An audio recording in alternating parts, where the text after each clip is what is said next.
Hola a todos, espero que tengan un buen día, alumnos y profesores que están visualizando este canal.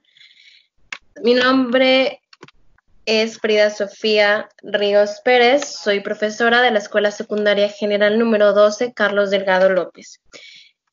El tema que vengo a presentarles el día de hoy es el fascismo como impulsor de la Segunda Guerra Mundial, en específico lo que fue el desarrollo de esta Segunda Guerra.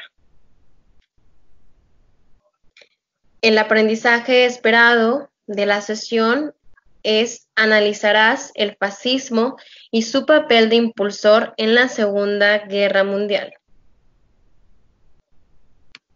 Y bueno, esta Segunda Guerra Mundial sabemos que fue uno de los conflictos más grandes y catastróficos de toda la historia. Como su nombre lo dice, incluye o se involucran gran cantidad de países en el mundo y pues lógicamente las consecuencias de este conflicto pues van a ser bastante grandes que hasta el día de hoy, aunque no lo creamos, siguen estando presentes. Vamos a analizar por primer momento lo que fueron los antecedentes. Al momento que hablamos de una Segunda Guerra Mundial, por lógica, tenemos que considerar que ya hubo una primera, ¿verdad? Esta Primera Guerra Mundial termina en el año de 1919 con el Tratado de Versalles. Y en 1939 va a comenzar esta Segunda Guerra Mundial. Este periodo que hay de 1919 a 1939 se le va a conocer como periodo de entreguerras. Y en este tiempo, en este espacio, van a surgir acontecimientos que van a originar lo que fue esta Segunda Guerra Mundial. Dentro de estos acontecimientos, pues tenemos la crisis de 1929, que va a debilitar a las democracias, así como el surgimiento de los gobiernos totalitarios. El gobierno totalitario es como el agua para el aceite de lo que es la democracia. Son contrarios, no se llevan, no se mezclan. Entonces, para que estos gobiernos totalitarios lograran surgir y tomar la fuerza que necesitaban, pues esta crisis de 1929 vino como anillo al dedo. Además de, lógicamente, que trajo muchas consecuencias económicas para el mundo, que ya lo vimos en temas anteriores, pues va a lograr que las personas, que la población en general, como que pierda la confianza en su gobierno y en la manera en la que los estaban pues, gobernando, ¿no? Y cuando se pierde esta confianza y cuando existe una forma de gobierno diferente y que te asegura, puede darte equilibrio, puede darte estabilidad y puede resolver esta crisis, pues las personas comienzan a confiar y estos gobiernos totalitarios, este tipo de ideologías comienzan a tomar fuerza. Y la característica de este gobierno totalitario, pues va a ser básicamente una forma de gobierno que está dirigida por una persona que es un líder, que generalmente proviene de las masas, del pueblo, que va a tener facilidad de palabra para poder convencer y llevar su idea a las personas de la mejor manera posible y que va a tratar de desarrollar en la población un sentimiento de extremo nacionalismo. ¿Qué quiero decir con esto? Este nacionalismo va a ser básicamente el exaltar todo lo que engloba la nacionalidad de una persona.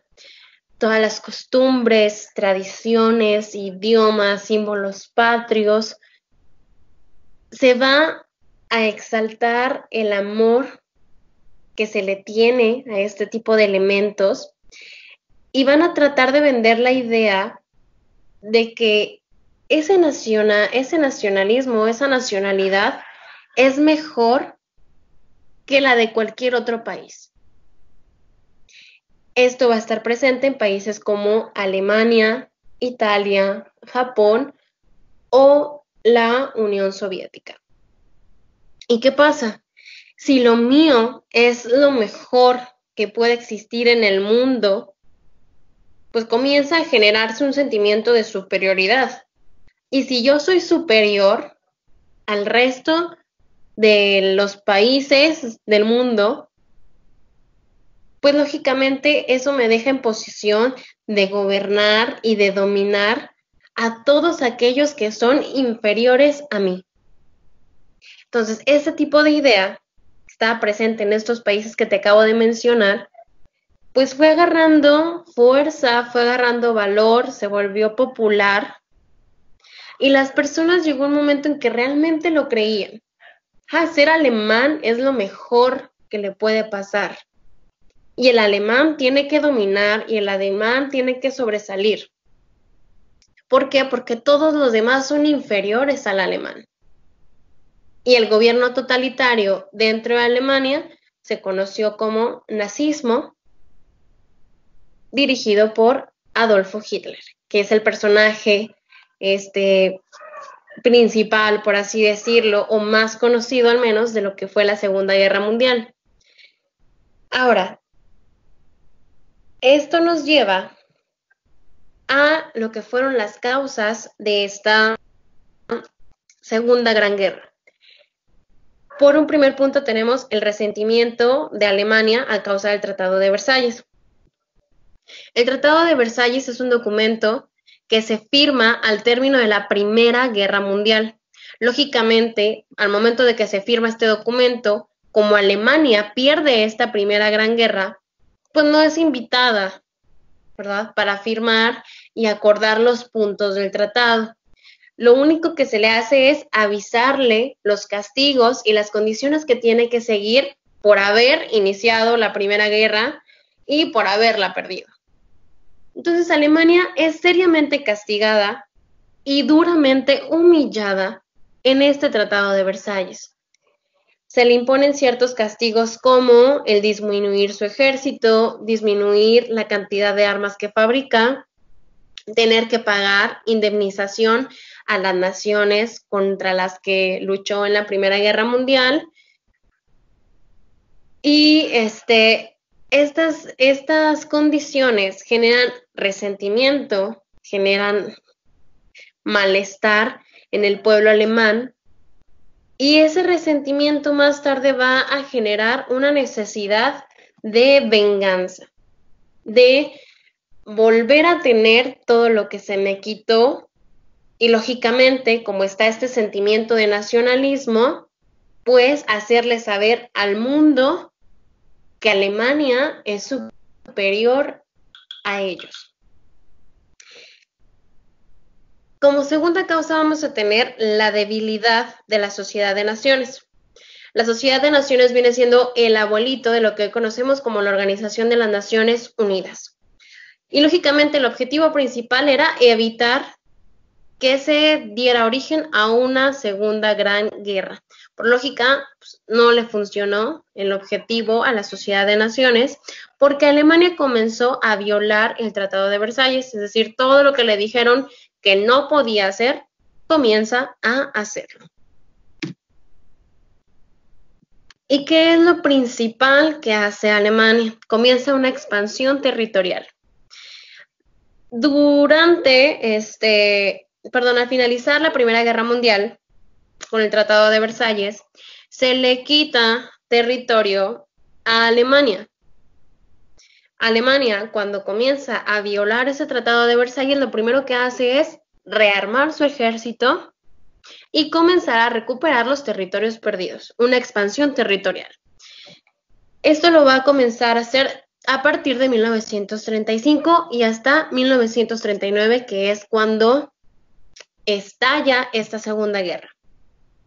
Y bueno, Alemania se adjudica territorios como Eslovaquia, Austria, la antigua Checoslovaquia Inclusive también vemos que trata de hacerse de los países de Lituania, Letonia y Estonia, pero la gota que derramó el vaso, es decir, el último territorio que se le dejó conquistar fue Polonia. Y eso lo vamos a ver. ¿Por qué Polonia? Ok. En este pacto de Múnich, firmado en 1938 por Alemania, Francia, Inglaterra y Gran Bretaña, el objetivo era poner fin al conflicto germano-checoslovaco. Al momento que Alemania invade Checoslovaquia, los países de Francia y Gran Bretaña pues comienzan a como a tener miedo de la expansión que viene manejando Alemania, pero como no estaban preparados para una Segunda Guerra Mundial, económicamente hablando, ni en ningún otro sentido, pues tratan de evitar que ese conflicto mundial estalle y hacen este pacto. Le dicen a Alemania, ok, te puedes quedar con Checoslovaquia, pero no intentes seguir invadiendo otros territorios. Ya detén ese avance expansionista. Alemania firma el Pacto de Múnich, dice, ok, Checoslovaquia es el último territorio que voy a conquistar, y eso lo conquisté porque había una gran cantidad de alemanes viviendo en ese país. Entonces, se le acepta, todo queda firmado, aceptado, pero Alemania, lógicamente, no hablaba en serio de detener su avance territorial. Además de firmar un pacto de paz, por así decirlo, con Francia y Gran Bretaña, firma uno con la Unión de Repúblicas Socialistas Soviéticas, el llamado Pacto Ribbentrop-Molotov, en 1939. Estos dos países, Alemania y la Unión Soviética, hacen una alianza, firman la paz, se prometen que ni uno ni otro va a intentar invadir a su nación. Ni Alemania iba a invadir Rusia, la Unión Soviética, perdón, ni la Unión Soviética iba a invadir o a tratar de frenar la expansión territorial de Alemania. Acuerdan repartirse la región báltica y Polonia. La región báltica viene siendo los países de Letonia, Lituania y Estonia. Estos países, estos 4 países, eran un punto estratégico para la Unión Soviética y para la Alemania. Entonces ellos deciden que van a conquistarlos, pero se van a repartir el territorio, ¿verdad? Como por partes iguales. Y así, todos contentos, firman la paz. Sin embargo, nuevamente, Alemania no estaba siendo del todo honesta al momento de firmar este pacto. Para poder sentir mayor confianza y un respaldo, Alemania forma una alianza tripartita, a la cual se le llamó Eje Roma-Berlín-Tokio, por el nombre de las capitales de los 3 países involucrados: Italia, Alemania y Japón. Estos países se les va a conocer también como potencias centrales o países del eje. Por otro lado, aquellos países que no estaban de acuerdo con la expansión territorial de Alemania y que temían que Alemania continuara con esta situación, pues se les denominó los países aliados, integrados por Gran Bretaña, Francia, Estados Unidos y nuestro país junto con otras naciones de Latinoamérica y del mundo. Sin embargo, lo agrego aquí para que tú vayas reconociendo, pues, dentro de esta Segunda Guerra Mundial, en dónde se encontraba México. La banderita que me falta por nombrar, que es la roja, es de la Unión Soviética. Ahora la conocemos como, o esta región la conocemos como Federación Rusa. Pero antes de ser la Federación Rusa o Rusia, fue la Unión Soviética. Y la Unión Soviética, si te acuerdas, tenía un pacto firmado con Alemania. Pero como Alemania no respeta ese pacto, pues Rusia, ahora Rusia, antes la Unión Soviética, se va de parte de los países aliados para declararle la guerra a Alemania. Aquí vamos a tener nuestra actividad 1. En un planisferio con división política y nombres, vas a localizar los países del eje, Roma, Berlín, Tokio, y los vas a colorear de color rojo. Después vas a ubicar los países aliados y los vas a colorear de color azul. Vamos a agregar, por favor, en nuestro mapa, bueno, en nuestro planisferio, un cuadrito de simbología. Es decir, hay que hacer un circulito y ponerle países del eje. El circulito debe ser de color rojo. Y después vamos a poner un circulito azul para poner países aliados. Esto para el momento de ver nuestro mapa, saber a qué grupo pertenecían los países que están coloreados con azul y a qué grupo pertenecían los países que están coloreados con color rojo. Ahora, esta Segunda Guerra Mundial, dijimos que la gota que derramó el vaso fue la invasión a Polonia. Una vez que Alemania invade Polonia, que fue el territorio que con el Pacto de Múnich se le dijo no invadas, y lo invade, 2 días después de esta invasión, Francia y Gran Bretaña le declaran la guerra y comienza esta Segunda Gran Guerra Mundial. Esta Segunda Guerra se va a dividir en 3 fases. La primera, que es la Guerra Europea, va de 1939 a 1941. Y es aquí donde Alemania pone en práctica una táctica militar conocida como Guerra Relámpago.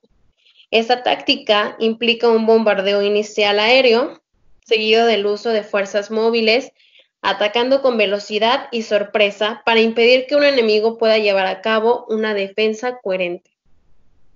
Es decir, literalmente Alemania, durante estos primeros años de la Segunda Guerra Mundial, iba atacando los países europeos con toda la armamentística posible, ¿verdad? Y rápido y sin que lo vieran venir el ataque para evitar la reacción del enemigo. La segunda fase se le va a conocer como la Guerra Mundial. Esta segunda fase va a ir desde 1942 a 1943. Y hay 2 operaciones, bueno, una operación y un ataque principal dentro de esta segunda fase. La primera es la Operación Barbarroja. Este es el nombre que se le dio a la operación para conquistar la Unión Soviética por parte de Alemania. Acuérdate que Alemania había prometido no conquistar y no invadir la Unión Soviética. Sin embargo, rompe ese pacto y la invade, y a la operación se le dio el nombre de Barbarroja. El segundo ataque memorable, como quien puede decir, de la segunda fase de la Segunda Guerra Mundial